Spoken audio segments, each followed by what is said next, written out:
आइए देखिए क्या है आज की खबरों में। कोरबा नगर निगम क्षेत्र में नगर निगम द्वारा हर वार्ड में गार्डन का निर्माण कराया जा रहा है, जो कि एक सराहनीय कदम है। परंतु वहीं दूसरी ओर शहर के सबसे पुराने और बच्चों के लिए प्रिय अप्पू गार्डन की स्थिति बदतर हो गई है।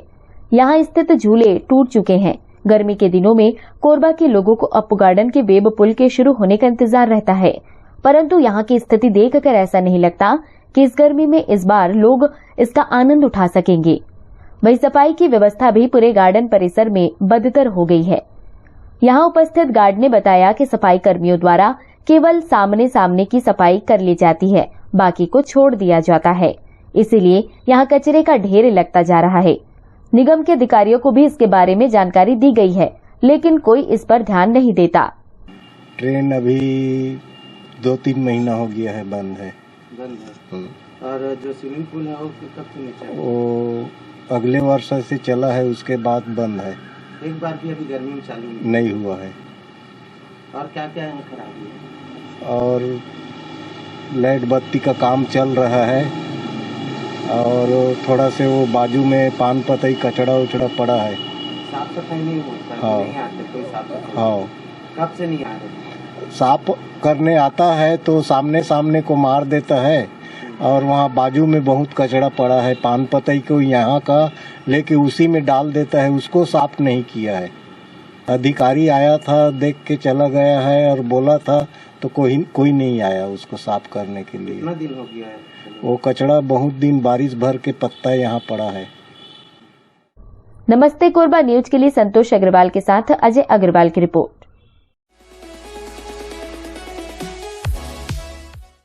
जीवन को सुखमय बनाना है तो सबसे पहले स्वास्थ्य पर फोकस करना होगा, क्योंकि जीवन में सुख के लिए बेहतर स्वास्थ्य जरूरी होता है।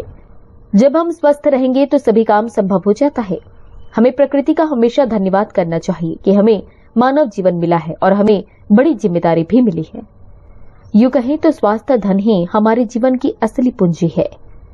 उक्त कथन कोरबा विधायक एवं राजस्व मंत्री जयसी अग्रवाल के हैं। वे नगर पालिक निगम कोरबा के वार्ड क्रमांक 10 सीतामढ़ी एवं वार्ड क्रमांक 3940 नेहरू नगर बालको में नवीन urban health and wellness centre के तहत हमर क्लिनिक का लोकार्पण कर रहे थे। जैसे अग्रवाल ने कहा कि हमारा लक्ष्य स्वस्थ कोरबा स्वस्थ छत्तीसगढ़ बनाना है और हमारे प्रदेश की सरकार शिक्षा बुनियादी सुविधा के साथ साथ स्वास्थ्य के क्षेत्र में भी श्रेष्ठ से सर्वश्रेष्ठ करने का प्रयास कर रही है। उन्होंने वार्ड वासियों को संबोधित करते हुए कहा कि हमर क्लिनिक खुल गई है और यहाँ पर आप सभी स्वास्थ्य लाभ के लिए आ सकते हैं और दूर जाने की जरूरत नहीं। उन्होंने कहा कि हमारे स्वास्थ्य मंत्री टी.एस. सिंहदेव ने उनकी मांग को सराहा और इस तरह की सुविधा अन्य वार्डों में भी शीघ्र मिलेगी। उन्होंने बताया कि हमर क्लिनिक के लिए 29 सर्व सुविधा युक्त भवन की स्वीकृति मिल चुकी है और इनमें से कुछ का निर्माण पूर्ण हो चुका है और कई का निर्माण प्रगति पर है। आने वाले कुछ दिनों में इसका लाभ क्षेत्र की जनता को मिलेगा। स्वास्थ्य विभाग में जो हमर क्लिनिक के नाम से विभिन्न वार्डों में क्लिनिक प्रारंभ किए जा रहे हैं। अभी 10 नंबर वार्ड में हमने उद्घाटन किया है। इसके बाद हम बालको क्षेत्र के 40 नंबर वार्ड में भी उद्घाटन करेंगे। इस प्रकार से पूरे नगर पालिका निगम क्षेत्र में 67 वार्ड है, जिसमें 34 क्लिनिक अभी तक स्वीकृत हो चुके हैं और आने वाले समय में हम लोग जल्दी से जल्दी कोशिश कर रहे हैं कि पूरे 67 वार्ड में एक हमर क्लिनिक खुले ताकि लोगों को सुविधा मिल सके। ये जो हमार क्लिनिक है, आदरणीय मंत्री जी के आदेशानुसार और उनके निर्देशानुसार हम यहाँ पे अच्छी सुविधा देने की कोशिश कर रहे हैं और उन्हीं के निर्देशानुसार यहाँ पे ये जो बना है, इसमें एक डॉक्टर है यहाँ पे, जो यहाँ पे जो ड्यूटी का टाइम है वो सुबह 10 बजे से लेकर 2 बजे तक और उसके बाद शाम को 5 बजे से लेकर 8 बजे तक रहेगा।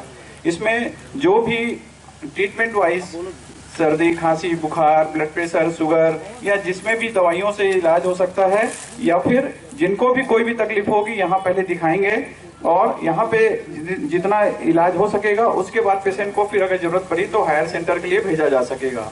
तो इस तरह से यहाँ पे ये जो सुविधा दी जा रही है और इसी तरह से यहाँ पे कोरबा शहर में 19 हमारे क्लिनिक चालू हो गया है, जिसमें से 11 में हमारे यहाँ चिकित्सक हैं और बाकी चिकित्सक भी मंत्री जी के आदेशानुसार पोस्टिंग हो जाएगा जल्दी ही शीघ्र ही। और 15 क्लिनिक हमर क्लिनिक और भी आदेशानुसार चालू होने का है।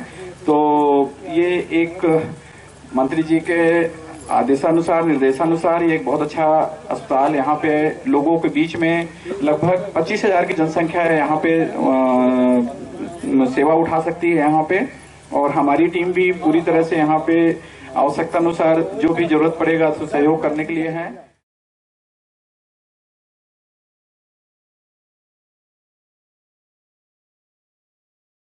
नमस्ते कोरबा न्यूज के लिए अजय अग्रवाल के साथ रामकुमार यादव की रिपोर्ट।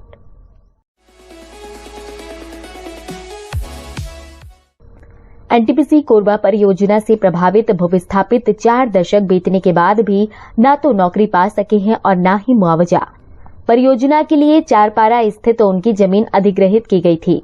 एनटीपीसी की वादा खिलाफी से त्रस्त होकर भूविस्थापित एक बार फिर तानसेन चौराहे पर धरना प्रदर्शन कर रहे हैं। उन्होंने अधिकारियों पर आर्थिक और सामाजिक हितों की अनदेखी करने का आरोप लगाया है। प्रदर्शन कर रहे प्रभावित भूविस्थापितों ने बताया कि एनटीपीसी कोरबा ने सन 1978-79 में ग्राम चारपारा, गेरवा, दर्रीखार, नगोईखार, टांगामार आदि गांव की जमीन 2000 मेगावाट विद्युत ताप परियोजना के लिए अधिग्रहण की थी। इसमें चारपारा व गेरवा संपूर्ण भूविस्थापित ग्राम है। एनटीपीसी ने 4 सितंबर 1979 में लिखित आम सूचना जारी कर कहा था कि लोगों ने इस विशाल परियोजना के लिए अपनी खेती योग्य भूमि व आवासीय भूमि प्रदान की है। राष्ट्रीय विद्युत ताप परियोजना निगम ने स्वीकार किया है कि प्रत्येक परिवार में एक व्यक्ति को जिनकी भूमि परियोजना हेतु अधिग्रहित की गई है, क्रमिक रूप से शैक्षणिक एवं अन्य योग्यताओं के आधार पर रोजगार प्रदान किया जाएगा। परियोजना का निर्माण कार्य जैसे जैसे बढ़ता जाएगा, रोजगार के अवसर भी बढ़ते जाएंगे। लोगों को भी क्रमिक रूप से रोजगार प्रदान किया जाएगा। प्रभावितों ने बताया कि इसके अलावा रोजगार देने संबंधित सूचना 1981 व 1987 में दी गई।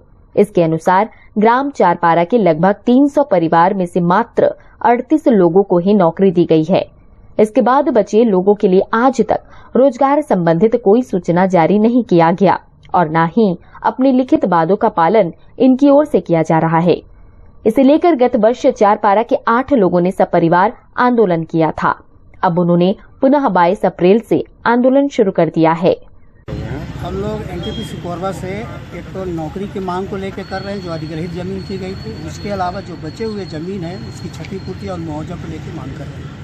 क्या है, कुछ आश्वासन मिला? अब अभी तो 22 तारीख को बैठे हैं। इससे पहले आश्वासन दिए थे, कारपोरेट्स में जानकारी भेजी गई है, कुछ लोग बैठे थे उस समय, लेकिन लगभग 8 महीने हो गए, इधर का कोई जानकारी नहीं आया। उससे पहले ज़मीन की जांच की जा रही करके एक निकाली गई थी, जिसमें बताया था, जानकारी दी गई थी वहाँ पे कलेक्टर महोदय द्वारा। उन्होंने कहा था कि आपकी इसमें बहुत सारी त्रुटियाँ वगैरह है, किसी की ज़मीन में कोई कर रहा है, लेकिन अभी तक वो 8 महीने से ऊपर हो गए, इसकी ना ही कोई रिपोर्ट आया, ना कोई जानकारी दी गई है किसानों को। और जो यहाँ बैठे हुए हैं इसीलिए मजबूर हैं कि आखिर हमारे द्वारा छल क्यों किया जा रहा है। एनटीपीसी कोरबा द्वारा सन 1978-79 में 5 ग्रामों की, ग्राम चारपारा, गेरवा, नगोईखार, टांगामार, दर्रीखार, 5 ग्रामों में 1836 एकड़ ज़मीन लिया गया था, जो कि ग्राम चारपारा की ज़मीन 950 से भी अधिक थी। जो एनटीपीसी प्रबंधक पंकज कुमार द्वारा न्यायालय कटघोरा में दिया गया माननीय न्यायाधीश के समक्ष में शपथ पत्र के साथ में 771 एकड़ ज़मीन, जो बची ज़मीन है 200 लगभग एकड़, उस बची ज़मीन के लेकर और जो आम सूचना जारी किया गया है, जैसे जैसे प्लांट का विस्तार बढ़ता जाएगा वैसे योग्यता शैक्षणिक अनुसार प्रत्येक परिवार को दिया जाएगा। कितने खातेदार प्रभावित हैं? इसमें 5 ग्रामों में 1200 खातेदार प्रभावित हैं। अभी आप लोग उसमें से कितने लोग बैठे हैं यहाँ धरने पे? अभी 6 परिवार बैठे हैं। नमस्ते कोरबा न्यूज के लिए अजय अग्रवाल के साथ संतोष अग्रवाल की रिपोर्ट। बुलेटिन में अब वक्त है एक छोटे से ब्रेक का। मिलते हैं ब्रेक के बाद। हमें जानकारी मिली है कि कुछ लोग नमस्ते कोरबा समाचार में खबर चलाने के नाम से पैसों की उगाही कर रहे हैं। आप सभी से अनुरोध है कि खबर चलाने के नाम से अगर कोई आपसे पैसों की मांग करता है तो आप अपने संबंधित थाना क्षेत्र में उस व्यक्ति की शिकायत करें। इसके साथ ही आप हमसे नीचे दिए गए नंबरों पर संपर्क करें। हम निष्पक्ष पत्रकारिता करते हैं। हम अपने कार्य को व्यवसाय की श्रेणी में नहीं रखते। संपर्क करें 7000314479 9827107490।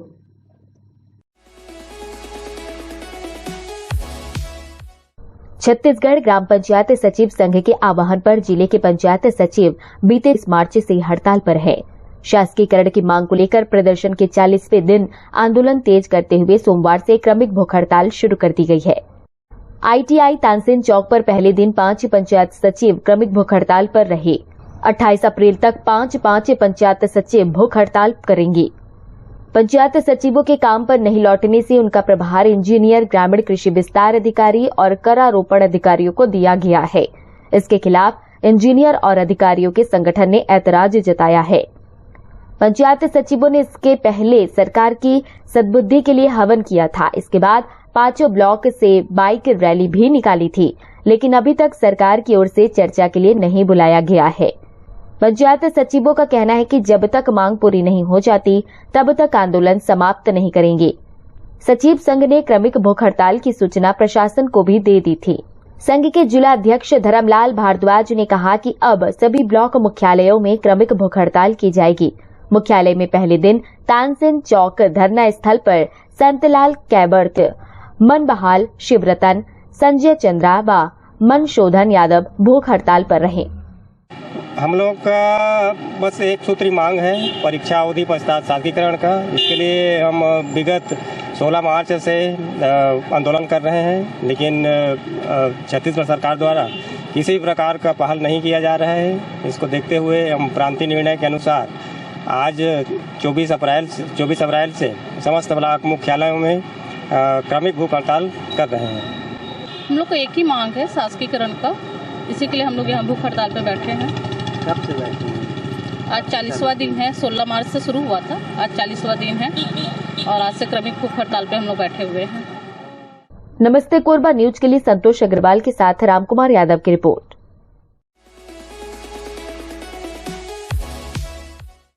प्रदेश सरकार ने वरिष्ठ शिक्षकों को पदोन्नत कर प्रधान पाठक बना दिया है। अब उनकी काउंसलिंग कर नवीन पदस्थापना की तैयारियां की जा रही हैं, लेकिन उससे पहले ही कुछ शिक्षकों ने शिक्षा विभाग के अधिकारियों पर गंभीर आरोप लगाए हैं।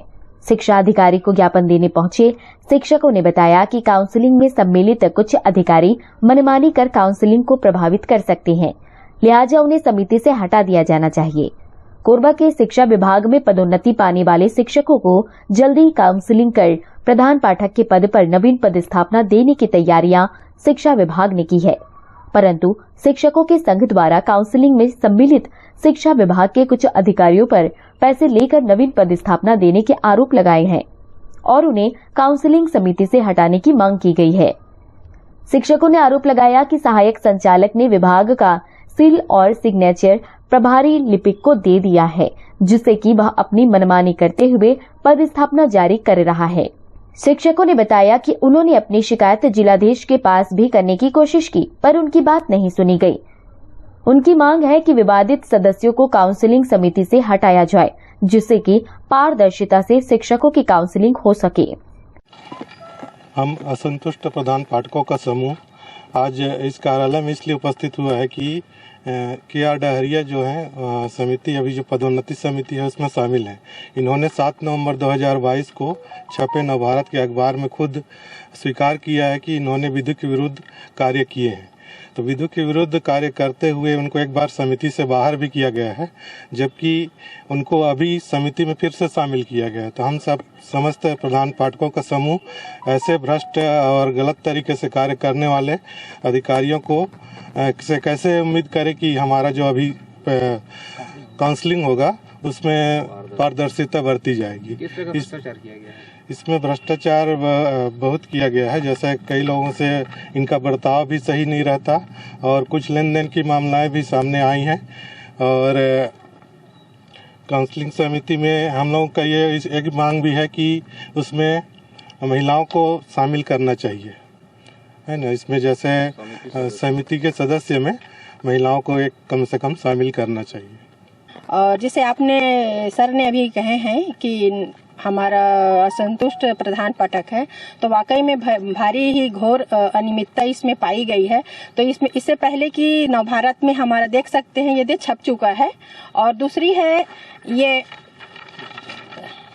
शासन का सील है, इस सील का उपयोग गैर तरीका से किया गया है और वो भी श्री चौकसी सर को इसमें दबाव डाला गया है कि इस शिक्षक को इस स्कूल में दिया जाना है। तो ऐसे हम शिक्षकों से हम क्या उम्मीद करें कि हमारी जो काउंसलिंग होगी वो पूर्ण पारदर्शिता के साथ होगी। हम तो चाहते हैं कि श्री चौकसी सर और श्री डहरिया सर दोनों को काउंसलिंग समिति से अलग किया जाए। ये हम 6 महीना से हम त्रस्त हैं इन्हीं की वजह से, क्योंकि हमारे साथ घोर अन्याय हुआ है, हमारे साथ आज भी न्याय नहीं है। तो हम इनसे क्या उम्मीद करें कि कल काउंसलिंग का डेट है 25 तारीख को, तो हम सोच सकते हैं कि हमारे साथ ये फिर से यही होगा या नहीं होगा। 6 महीना से हम पेमेंट भी नहीं पा रहे हैं, जबकि न्याय हाई कोर्ट ने जब स्टे मतलब अपना स्टे हुआ था तो इन्होंने खारिज करवा के आ गए हैं और इनको पूर्ण फिर से इनको काउंसलिंग के मतलब काउंसलिंग हुआ नहीं है, इनको साला दिया गया है और वहां से आदेश आया है कि इनको मूल साला में भेजा जाए। तो हमने फिर आके एक बार कहा है कि इनको मूल साला में दिया जाए, तो मूल साला में तो इन लोगों ने नहीं दिया, लेकिन बोला गया कि हाँ हम काउंसलिंग से करेंगे, लेकिन मूल साला में जाने का आदेश निकाले हैं, दूसरे दिन उसको निरस्त कर दिए। हाँ, और उसके बाद ये कार्यप्रणाली आप तो देख ही सकते हैं कि कैसे इनकी घोर अनियमितता पारदर्शिता के साथ, और इनकी सबूत हम अपने पास रखे हुए हैं। तो हम चाह रहे हैं कि दोनों को ही, हमारी आज की मेन मुद्दा है कि दोनों को काउंसलिंग समिति है उनसे अलग किया जाए दोनों को। हाँ, कल हम लोग परसों हमने कलेक्टर सर के पास गए और जब हम उनसे दिए कि हम आपसे मिलना चाह रहे हैं तो हमसे मिलने से इनकार कर दिया गया।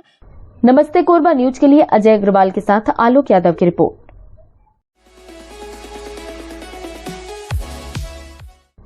गर्मी के मौसम में ठंडी हवा के लिए कूलर, एसी की मांग बढ़ जाती है। इन दिनों पुराने नए कूलर में खस उड़न लगाने का कार्य जोरों से चल रहा है।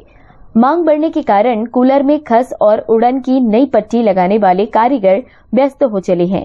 शहर के विभिन्न स्थानों में खस और उड़न की पट्टी बेच रहे कारीगरों के पास लोग कूलर की पट्टी लगवाने पहुंच रहे हैं। इससे बाजार में खस की मांग बढ़ गई है। लेकिन कुछ दिनों से कोरबा सहित पूरे छत्तीसगढ़ के मौसम में हुए बदलाव का असर उनकी बिक्री पर दिख रहा है। खस बना रहे कारीगर ने बताया कि गत वर्ष की अपेक्षा इस वर्ष मौसम में आ रहे उतार चढ़ाव की वजह से बिक्री काफी प्रभावित हुई है। उन्होंने बताया कि महाराष्ट्र के विभिन्न हिस्सों से यहां आते हैं एवं फरवरी से लेकर जून के पहले हफ्ते तक यहां रुककर व्यापार करते हैं, जिससे कि साल भर हमारा परिवार गुजर बसर करता है। बूंदे से आए हम लोग, यहाँ पे खस का व्यवसाय करते हैं। तो व्यापार तो एक्चुअली में ठीक ही चल रहा था, लेकिन अभी मौसम की वजह से थोड़ा सा डाउन चल रहा है, तो इतना बिक्री नहीं हो रहा है। जैसे बारिश होती है तो मौसम थोड़ा सा तापमान टेम्परेचर जैसे कम हो जाता है तो मतलब बिक्री थोड़ा कम हो जाता है। पिछली बार से थोड़ा कंपेयर करें तो कम ही है इस बार में मौसम की वजह से। सर ये सामान तो हम हमारे गांव तरफ से मतलब एक्चुअली ये फैक्ट्री में बनता है उड़न जो है, और ये जो खस है ये तालाब से निकलता है, तो हम लोग मजदूर वगैरह जो कुछ है वो सब निकालते हैं वहाँ से और हम लोग फिर खरीदते हैं उन लोगों से।